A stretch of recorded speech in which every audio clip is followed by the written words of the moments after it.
Hey everyone, welcome back to the channel. In today's video, I'll show you how to completely delete or uninstall Microsoft Teams from your laptop.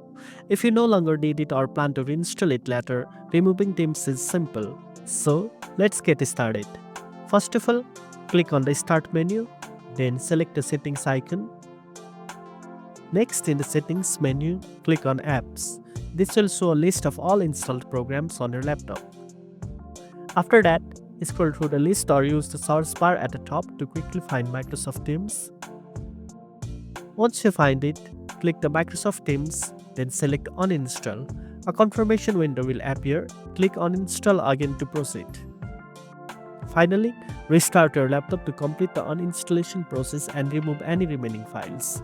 Alternatively, you can uninstall Microsoft Teams directly from the Start menu by following these steps. First of all, open the Start menu and type Microsoft Teams in the search bar. Once you find it, right-click on the Microsoft Teams app, then select Uninstall, and when the confirmation window appears, click Uninstall again. And that's it. Now you know how to uninstall Microsoft Teams. If this video helped you, don't forget to like, share, and subscribe for more tech tips. See you in the next video.